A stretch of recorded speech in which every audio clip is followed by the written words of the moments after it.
Welcome to episode 4 of the Rest is Politics US special edition about the Trump 2016 election, how he won. Episode 4 is going to be about Election Day. And joining me, of course, is the brilliant co-host of the Rest is Politics US, Katty K. But here we are. It's the 8th of November, 2016, and there's a whole TikTok of what takes place. But before I get into my side of the story, Katty, what were you doing on Election Day, November the 8th, 2016? Do you remember? So I was up in New York anchoring the BBC's coverage of that election night, just a few blocks away. We were in Times Square, a few blocks away from Trump Tower. And on the morning of the election, I was on Morning Joe, MSNBC's political show here, and Kellyanne Conway was a guest on the show. And publicly on the show, she said we have multiple routes to 270, and none of us believed her because the New York Times at that point was giving Trump a 9% chance of winning on the 8th of November.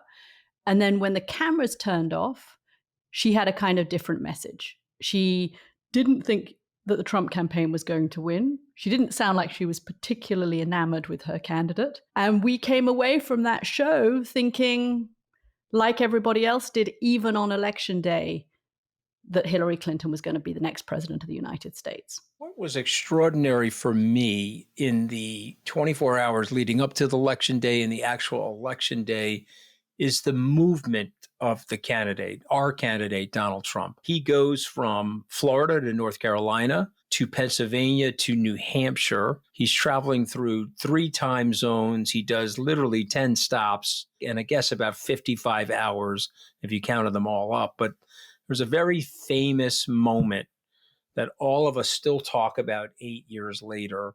And that's the moment where he's in New Hampshire. Everybody is completely and totally exhausted. They're climbing up the steps of the campaign stairs up to the plane. They get on the plane. Trump rips off his tie, which is always his first signature move.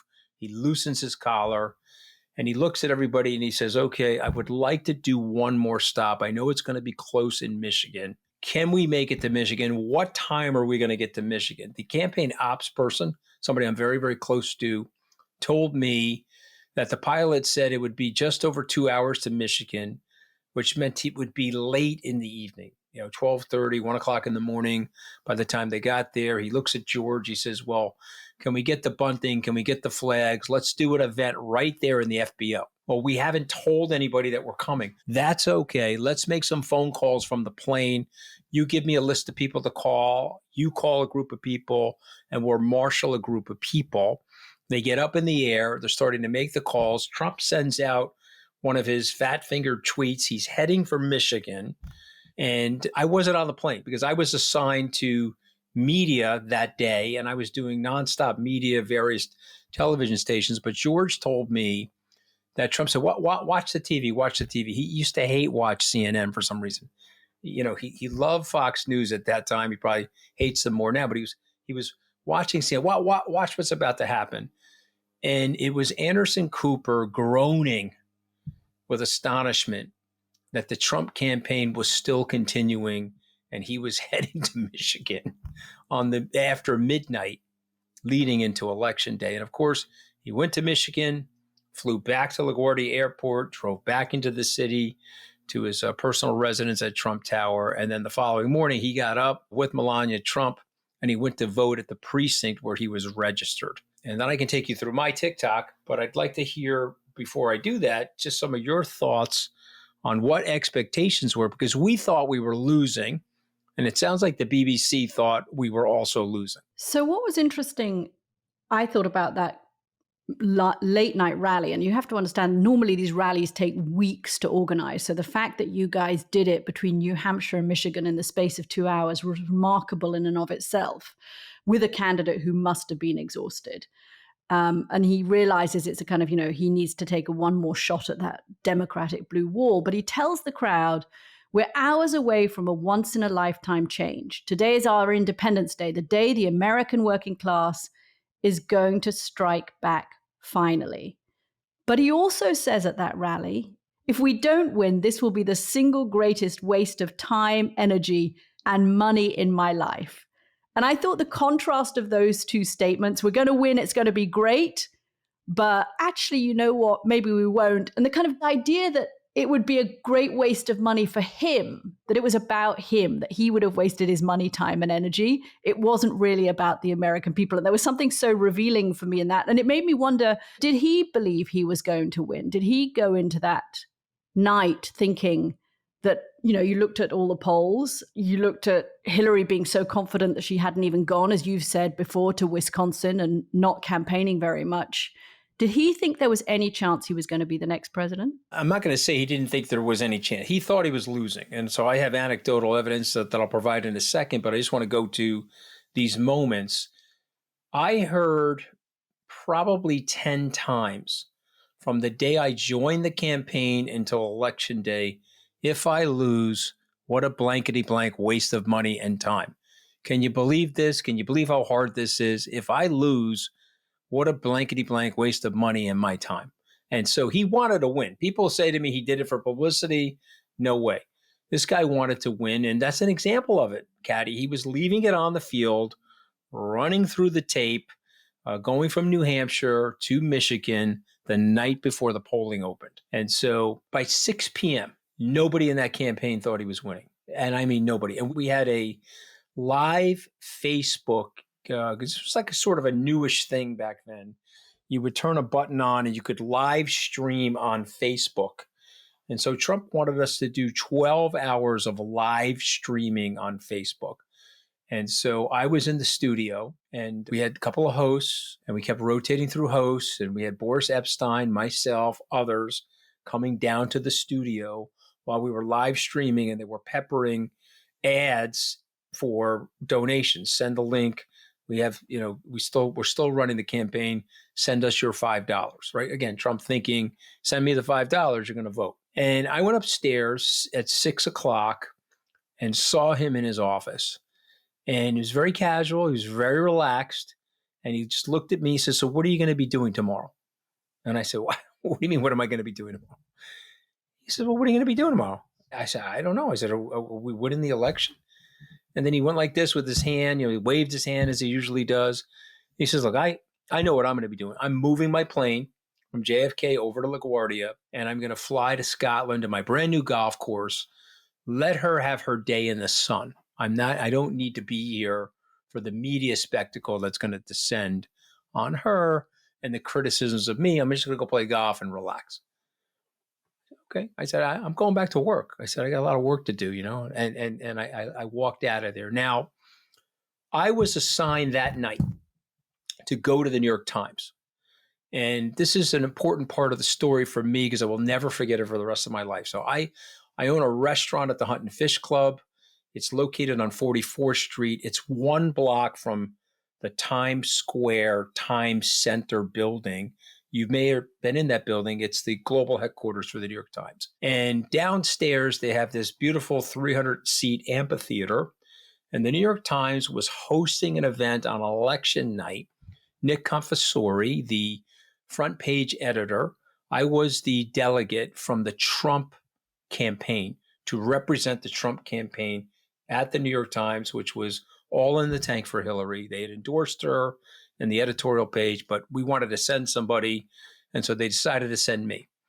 I had dinner with Stephen Mnuchin's fiance and my wife, and I got up from the dinner while they were finishing dinner, and I walked down to the New York Times, and I went into the amphitheater. And Katty, Harvey Weinstein was in the front row. You remember Harvey Weinstein? You know where he is today. The infamous Harvey Weinstein. Right. So he was right there, part of the Democratic Party glitterati. They were all in the front row. Arthur Schultzberger, all of these guys. Okay. And I got up on the stage and they looked at me and said, Trump has an 8% chance. It was November the 8th, election night. And what do you say to all that? And I said, well, you guys say he has an 8% chance. I said, I'm an athlete. I've been an athlete my whole life. You play till the last down, the last inning, the last quarter of the period. You go right at it until the end. And it's 8 o'clock at night. We don't know. Polls haven't closed anywhere yet. We don't know what's going to happen. But if Donald Trump loses, I have a message for my friends and my fellow Americans that are Democrats. And I told the aspirational American message, where many people feel economically desperational now. And let me tell you something, we have to fix that as a nation. We have to work on that in a bipartisan way. And a lot of you are friends with Secretary Clinton. If she becomes the president, hopefully you'll share that with her. I have to go because we're having a VIP donor party at the Hilton Hotel on 6th Avenue. And I shook hands with some people. People thanked me for coming. Maureen Dowd was there. I think you know Maureen. The New York Times columnist. Yeah, yes, she could be a little snarky. I like her, but she could be a little snarky. And she was just like snarkifying at me that you're a little bit of an idiot and a loser, that you're with the losing candidate who's a dummy. And okay. And then I took the cab up to the Hilton. I met my wife up there. We were on the second floor. We had every donor that was in that campaign on the second floor. We were serving them shrimp cocktail and prime rib and all the things you do at one of these events. And we had flat So it was your second dinner of the evening? Second dinner of the evening. Okay. And we had flat screen TVs everywhere. Drinks were pouring everywhere. And then from that vantage point, you could overlook the ballroom where the hoi polloi were for the campaign. And Mnuchin was hosting the event. I brought his wife up there with me, and we were waiting for the results. And then something seminal happened. And the New York Times back then used to have this needle, Katty. I don't know if you remember this on your phone, but the needle was way over here for Clinton, and it was way over there for Trump. And they started moving. And we were looking at each other and saying, okay, Trump looks like he's got a better chance. And then the results started coming in. So let's go through the night. And I'm going to relive that night of anchoring. I'm sitting on the desk, and the show opens as the polls close at 7 p.m. and the first results start coming in. Trump takes Indiana, and Kentucky, no surprises, they're red states. Hillary Clinton takes Vermont. Again, not a surprise. Vermont, very blue state. And then more results start coming in as more polls close across the United States. You have to remember that the time zones means that the polls close at different times. And at 10:36 p.m., Ohio goes for Donald Trump. And that's a big win. Ohio in 2016 was a swing state. Hillary had played hard for it. And Trump ended up winning, not just winning it, but he won by a margin of about 8%. Now, the whole thing about Ohio that we always like to say is that Ohio voters have picked the winner of the election every time since 1964. So I'm sitting there on the anchoring desk knowing this history, having seen all of the polls and assuming it was going to be Hillary Clinton's night. And I remember it was just after the Ohio results came in that a Clinton surrogate came on our show and sounded very nervous. And it was at that moment that all of the panelists, some of whom were Trump people, some of whom were Hillary Clinton people, the mood shifted on set. And there was a realization that if he had won Ohio by such a large margin, then potentially all of these other states that we thought were going to go for Hillary Clinton in that blue wall might go for Donald Trump. And then we get to 10:50 and Florida results came in. Again, another huge moment, swing state. And that too goes for Donald Trump. So in the space of half an hour, he's got two big swing states. Remember, Barack Obama had taken Florida, and the Democrats assumed that they had a very good shot there. But now it's really looking good for Trump. And I think that's the moment, Anthony, where on your side, you must have all started to think, oh my God, this could be real. And this could now mean that Donald Trump's going to be the president, because 10:50 Florida goes, 20 minutes later, 11:11 p.m., North Carolina, another swing state, another state that Barack Obama had won, declares for Donald Trump. And Hillary had made actually last-minute campaign stops to North Carolina. So her campaign had realized that they had to go there. But now she's kind of lost Florida, she's lost Ohio, she's lost North Carolina. That's a whole load of electoral college votes that have gone to Donald Trump. And she's kind of depending on that blue wall. And her path to victory at that point is starting to narrow. And then we get to midnight and Trump wins Iowa. And it's another victory for him. And I think the mood, my sense at that point was that the mood in the Clinton campaign was starting to feel really defeated. So I imagine from your point of view, the mood was starting to feel what? Kind of thrilled, bewildered, anxious. Oh my God, we've got this thing. I was sitting on a couch with Mayor Giuliani, and we had flat screen TVs everywhere in that VIP lounge. I had my arm around him, and he looked up at the TV and he said, Anthony, Trump's going to win the presidency. I said, what do you mean, Mr. Mayor? He said, those precincts in Florida that haven't reported yet, they're going for Trump. He wins Florida. He's going to win the presidency, and they're going to make that announcement pretty soon. And you may or may not remember this, but the futures were down now. After he won Ohio, because I have all this stuff on my phone because I'm in the capital markets, the Dow Jones futures were down 600 points. It's a pretty big number, like 1.5%, 2%.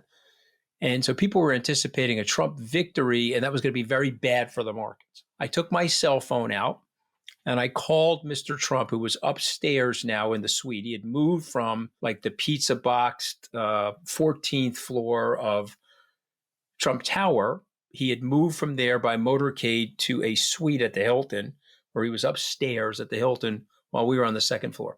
I called his personal cell phone. He picked up right away, which he always did. And you could hear his signature voice. He was, hey, Anthony, can you believe this shit is happening? Can you believe it? I said, yeah, I can believe it. I said, you're going to win the election. I said, but the futures are down 600. And you have to make sure this speech that you're talking about is assuring to the markets. And then he moves the phone away. Jared, put some shit about the markets into the speech. Put some shit about the markets. Okay, yeah, that's a good idea, but I got to go. And he hung up the phone. So he hadn't prepared until like midnight on election night. He hadn't prepared a victory speech. And this is, again, Bannon, hate Bannon, like Bannon. Bannon's genius was he was ready to go with two different speeches, and Trump didn't want anything to do with it. He's famously superstitious. Yeah, famously superstitious. I'm not giving or writing a speech until I know the results. We had free fireworks that somebody wanted to donate to blow off on Mr. Trump's victory in the East River. And Trump went crazy and said, NFW, what are you guys, nuts? That's superstitious. I can't have fireworks ready to blow off. And she beats the tail off me. Okay, so he was very superstitious. And so, yes, we didn't hear from him until 12:30. He called Rudy at 12:30 to say that they are working on the speech. And is she going to concede? And then the mayor said, well, you can't give that speech until she does. And then you should take it over from there because she actually doesn't. And tell us what you think happened there. So just to finish off the night, that's 12:30, 1:35 a.m. Pennsylvania goes for Donald Trump. And that was the turning point. I remember I was on my like 55th cup of coffee at that stage, realizing this was going to be a very different night from what we'd expected. Hillary Clinton had held a rally in Philadelphia with Bruce Springsteen and Barack Obama the day before. Donald Trump had been out in the more rural areas, as you've said before, and he gets it. And Trump at this point is on 264 electoral college votes. He only needs to get to that magic number of 270, and we're still waiting for Wisconsin, Michigan, Arizona to declare. And he was ahead in the polls at this stage of the night. And we were all watching that New York Times ticker that went from the election it was a kind of real-time TikTok. And through the course of the night, we started off at 7 p.m. The election's a sure thing for Hillary Clinton, and slowly the needle started to move.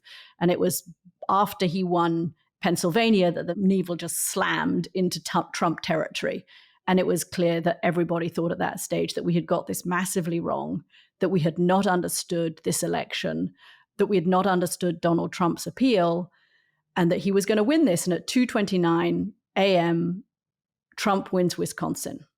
And the Associated Press declares the election for Donald Trump. It was the first time, by the way, that a Republican had won Wisconsin in 3 decades. And that strategy that he had of blanketing the blue wall with rallies, but also of appealing to white working class voters and manufacturing voters who had had their jobs taken away from them and their factories closed, it had played out. So at this point, the mood in the Hillary Clinton victory camp is like, under the ocean. Everybody's in tears, literally in tears on the floor. They had got the champagne out. They shoved the corks back in the champagne bottles. They took down the bunting and they realized that they had lost. And it was a while before Hillary Clinton actually calls Donald Trump. They'd said that they were going to call, I think it was in 15 minutes, but it took them longer. And Huma Abedin, Hillary Clinton's close aide, somebody she was very close to, then finally called Kellyanne Conway, saying that she had the secretary on the line for Donald Trump. And Hillary Clinton congratulated him on his win. And then it was, half an hour later, 2:50 in the morning, and Donald Trump takes the stage with all of his family. They all walk onto the stage. Let me interrupt for a second because I think this is an important part of the story from our angle. She concedes to him by phone. But traditionally, you allow your opponent to have a concession speech. You're right. Before you give your victory speech.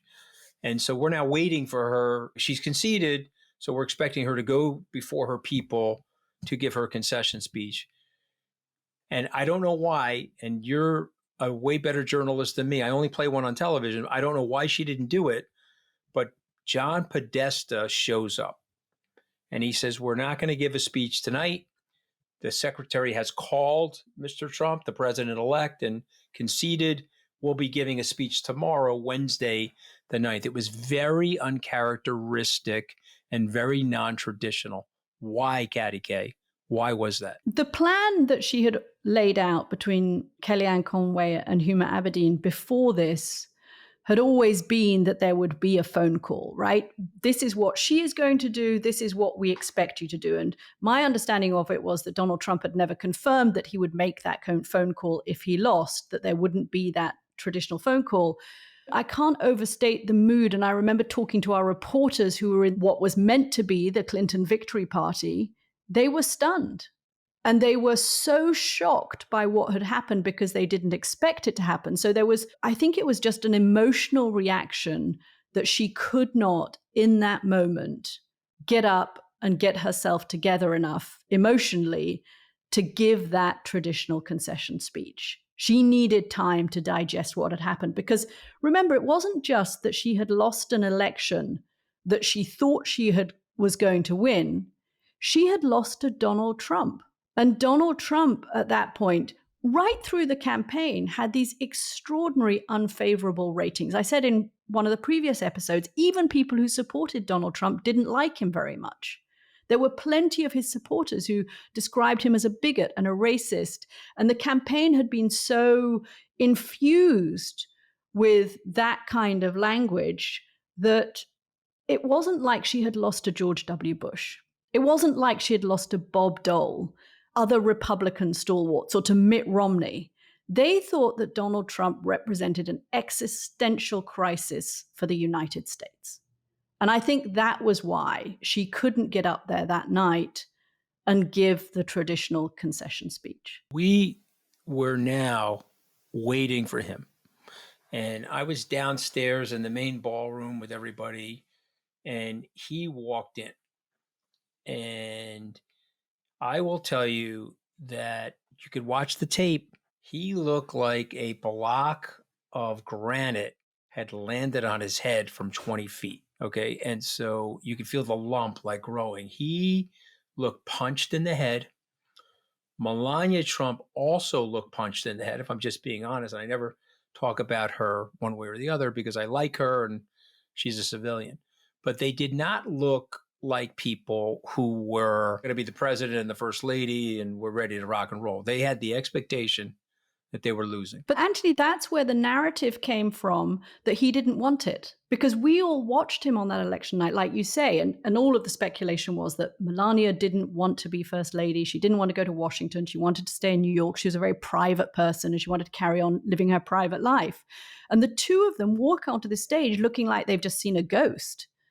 And this is not what they'd expected. And so, of course, we start to think, oh, that's not the face of somebody that's thrilled to have just won the presidency. Yeah. But I thought it was so interesting what you said in the first half, which is that he did want to win. He just was so stunned by it. Yeah, he was stunned by the win. And I'm going to tell you this. So none of us slept. And I was scheduled to go on Mornings with Maria Bartiromo on the Fox Business Channel. And so I went to the hotel room that I was staying in. My wife helped me get my clothes together because I was completely exhausted. I couldn't sleep. I took a shower. I went over to the sound stage, the television. I did Mornings with Maria. We were regaling on his victory. Of course, I was very pumped up and exuberant. I then went to Trump Tower. It was 11 o'clock in the morning. He is now the president-elect of the United States.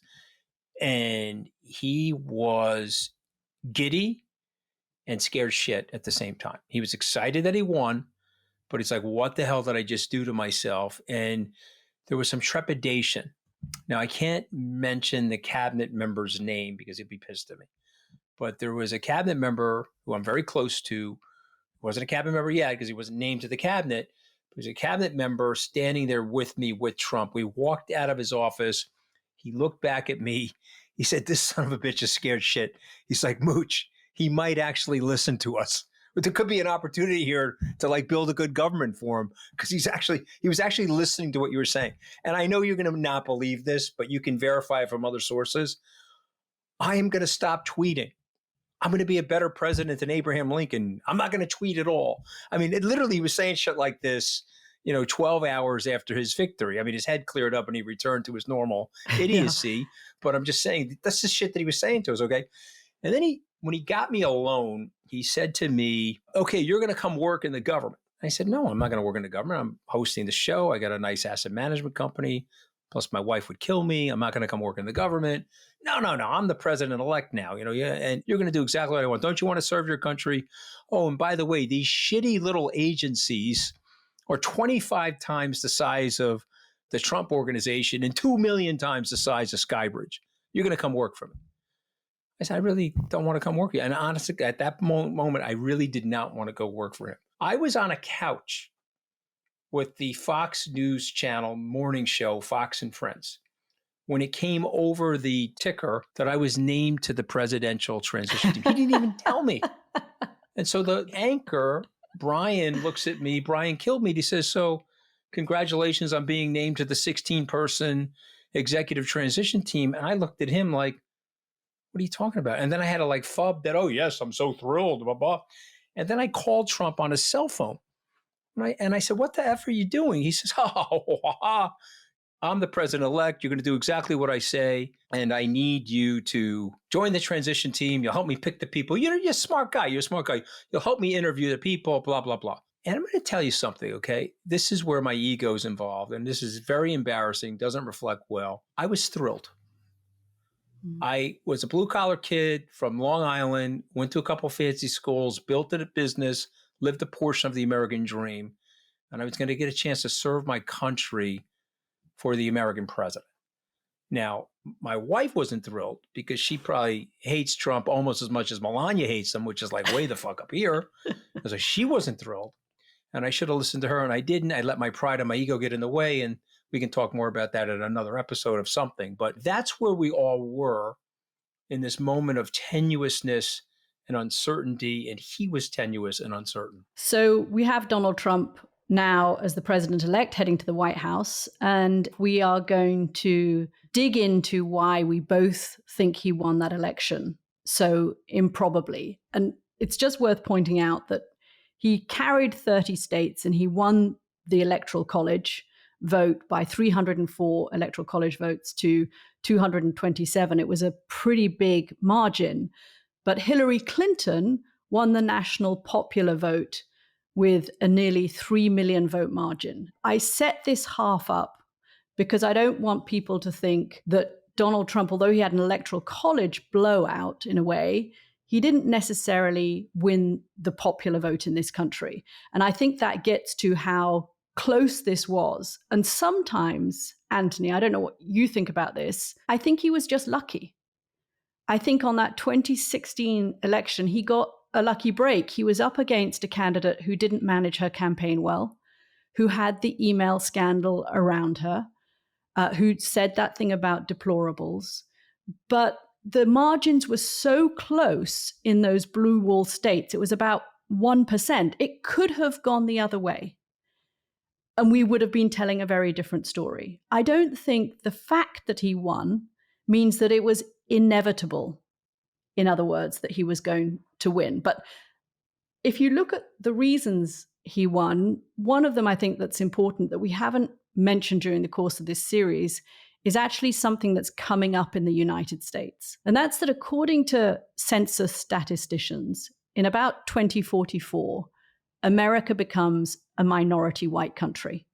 So immigrants from Latin America and African Americans and Asian Americans will be a bigger portion of the American population than white people. First time that that's happened since the founding of the country. And I think that date of 2044 hangs over the 2016 election. That in some way, having just had a black president, white voters, which was really Donald Trump's base, and you dig into the demographics of this, and really he won by performing particularly well with white voters, especially white men who didn't have a college degree. Those white voters turned out in big numbers because they're conscious that this country is changing. And it's not necessarily changing to their advantage. If you had been a white man without a college degree in America for centuries, you had an inbuilt advantage. You were going to get a job. You were going to be ahead of everybody else. And I think the fact that America is changing so fast, and I remember people saying to me things like, Trump supporters, I ring some call center and it says, for English press 2, for Spanish press 9. And they didn't like the idea that the change was coming, that the change is coming in this country. And I feel that was the kind of meta reason that Donald Trump won. But we can dig into kind of more of the specific reasons of the tactics and the strategy. I just want to say a couple of things that I really would love to get your reaction to some of them. She outspent the Trump campaign almost 2-1. She outmanned us 2.2 to 1. And so people say, well, money matters a lot in politics. And if you have more money than the other people, you can beat the other people's brains in. And maybe you could say that Trump got all that free media. We've talked about billions and billions of dollars of free media, which maybe offset her money advantage. But I guess what I'm asking you, and I want you to put your British hat on and your American hat on, is was she just a terrible candidate? Okay, forget about what you think of her as a person, because I actually like her. I've interacted with her. I think she's incredibly smart. And I'm going to stipulate that she probably could have been a great president. Okay, she had the skill set to be a very good president. She's knowledgeable, organized, good thinker, could build a team. But was she just a terrible candidate? And I think she was, by the way. But I'd like to hear from you, and then I'll explain to you why I think she was arguably the worst candidate in modern presidential history. But what are your thoughts there? Or am I being too harsh? No, I think she was a much weaker candidate than we were aware of at the time, perhaps. Maybe from the Trump side, you realized how weak she was.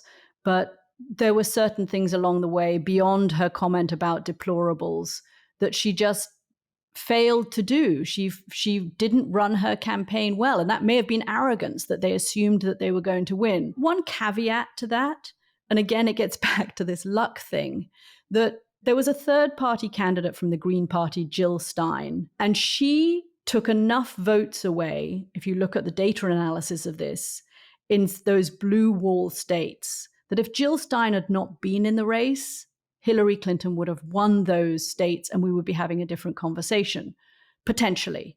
So it gets slightly back to that luck idea that, yes, she was a very weak candidate. And yes, Donald Trump in those last weeks managed to mount an extraordinarily impressive kind of fly around the country.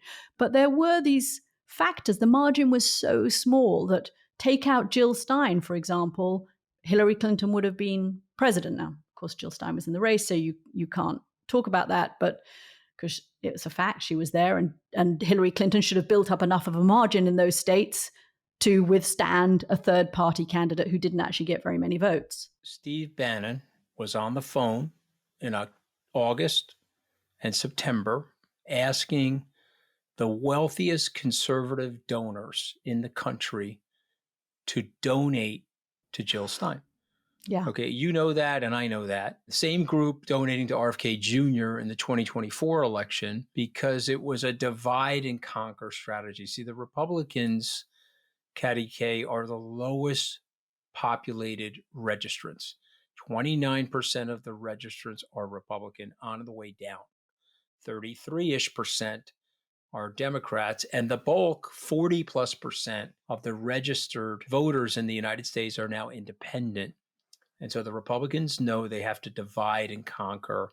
And Jill Stein was a missile that got sent into the campaign to destroy Hillary Clinton. And so that worked. But here's the thing. It should not have worked. It should. She had the money. She had the entire Democratic establishment, Barack Obama. She had the Democratic governors. She had all the elected officials at the state and federal level that were Democrats. But for some reason, she didn't have it in her. And it's like I've said to you before, you can't put into somebody what God left out. She did not have the savoir-faire. Okay, so I'm going to ask you something. It's sort of a yes or no question, but you can throw in a few sentences, okay? Oh, thank you. Does Hillary Pitt, I heard that. What'd you say? I'm just going. Does Hillary Clinton like people? She like common people? So Hillary Clinton, if you get her in a room one-on-one, is warm and effective and loyal to those around her. But she doesn't have that common touch. And we could see that when she went to, coffee shops in Iowa or smaller rallies, smaller venues, right? She used to, in the primary process particularly, you see these candidates up with normal people. You don't really see them with normal people during the actual general election campaign because there's all these big rallies. But before that, you do see them. And I remember following her around and she was awkward.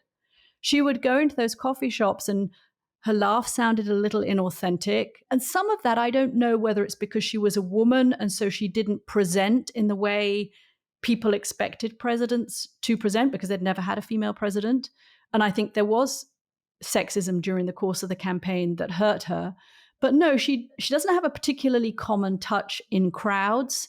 And she certainly didn't plug in to the dissatisfaction of common people, of ordinary working class people in America. She missed that. I'm going to write down 3 things I would ask you to comment, please. Okay. Number 1, 25 years of right-wing hatred and billions of dollars spent on besmirching her for 25 years.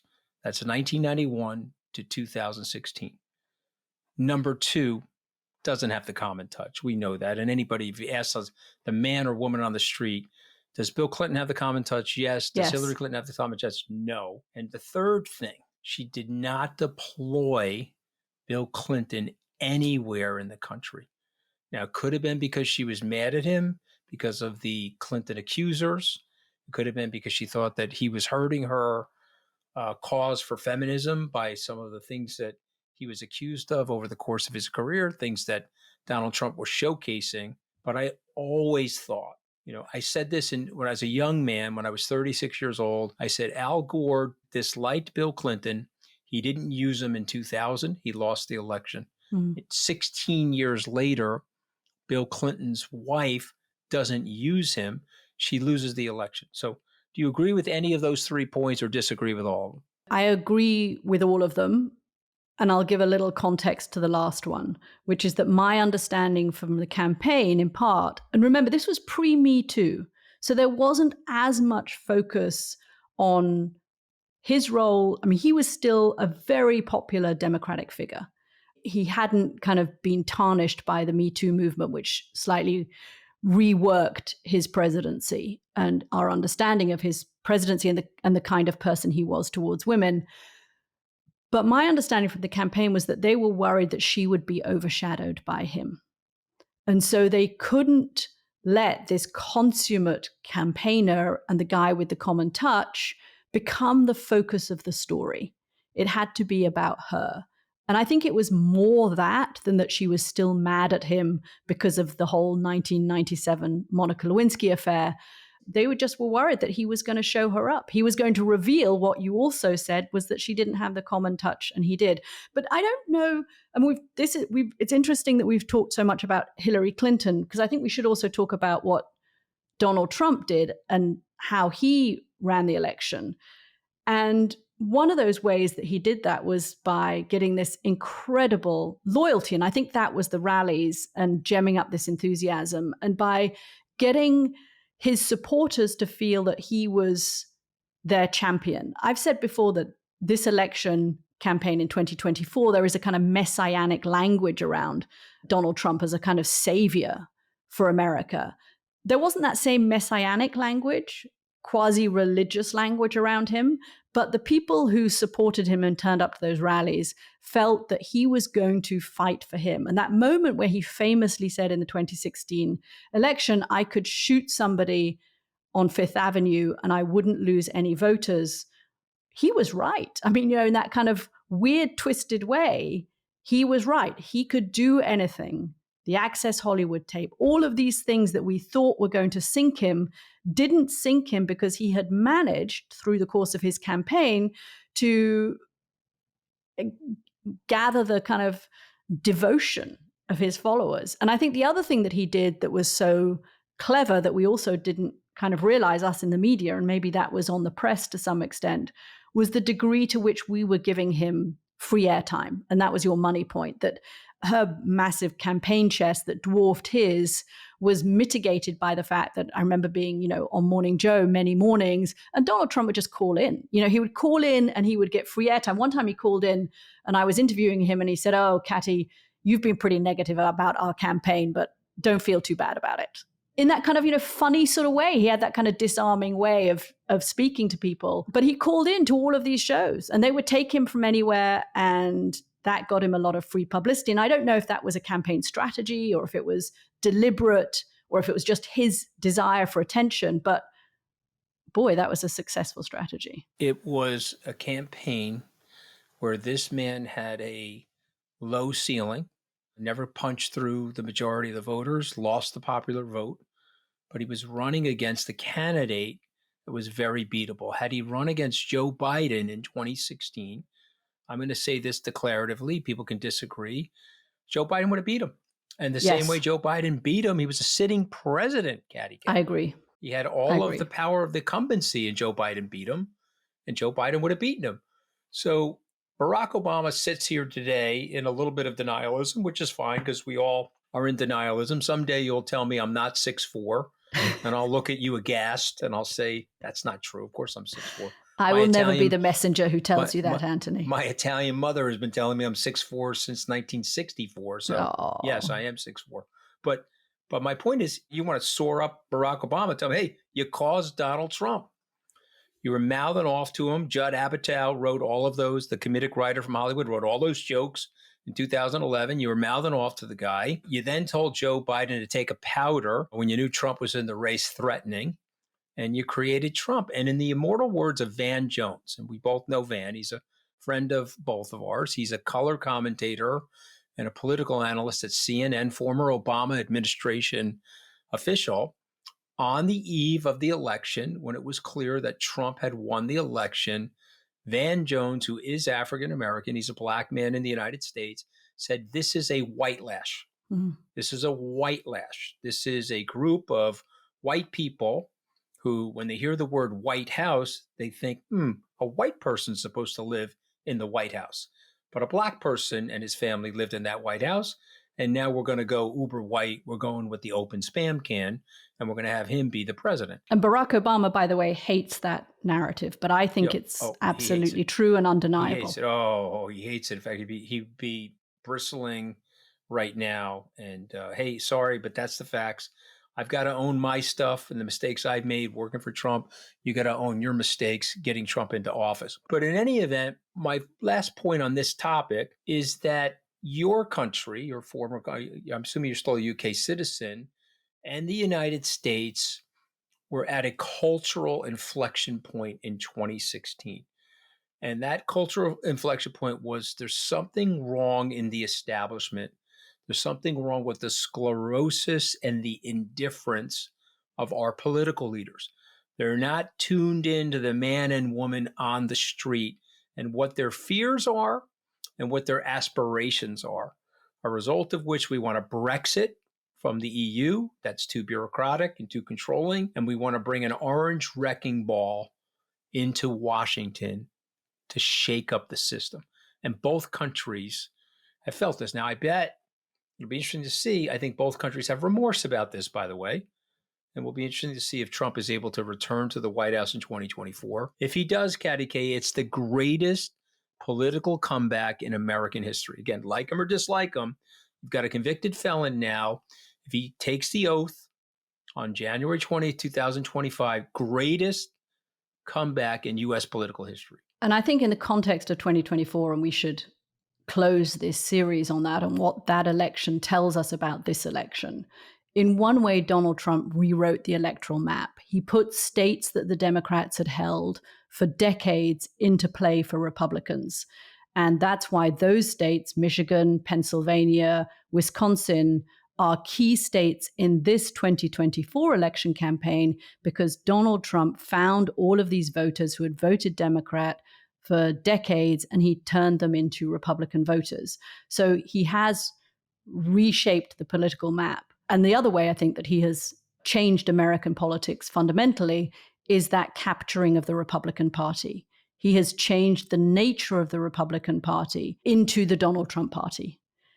And he has such allegiance from the machine of the party that I think that helps him going into this election campaign. The area where I'm questioning whether all of the things that he achieved in 2016 can be replicated is around this question of whether he was lucky with the candidate he had, and we'll see whether Kamala Harris turns out to be a better strategist than Hillary Clinton was. But if you look at the record since 2016, it's a string of losses for Donald Trump. He hasn't replicated what he did on that fateful night on the 8th of November, 2016, a single time. He has, as the head of the Republican Party, the de facto head of the Republican Party, he has lost elections in 2017, in 2018, in 2020, in 2022, and in 2023. And that record has to be set against him winning in 2016. So whether we can surmise from 2024 that he did it once and shocked the world, certainly shocked both of us, and do it again this November, I think that's still an open question. I think that's beautifully said. I don't really have much to add to that. That's right on the money. So we're going to leave it there. That was the 2016 election. And thank you so much to everyone who's listened, especially to those of you who signed up to our new Trip US membership club, which we are super excited about, where you've had all of these episodes early and ad-free. We have enjoyed doing this series, although I'm a little worried about Anthony and whether he needs time to recover now from having relived that campaign. For those of you who have very kindly signed up to the club, we're thrilled to have you with us. We'll be doing weekly member Q&A episodes, as well as the regular weekly podcast, where we're going to answer your questions about the election, about American politics and culture, and a lot more. So listen out for those. If you are not thinking of signing up to the club, that's okay too. All we ask is that you click follow on the show wherever you get your podcast right now, so that you never miss an episode of The Rest is Politics US with me and Anthony. Thank you guys again. We hope to see you soon.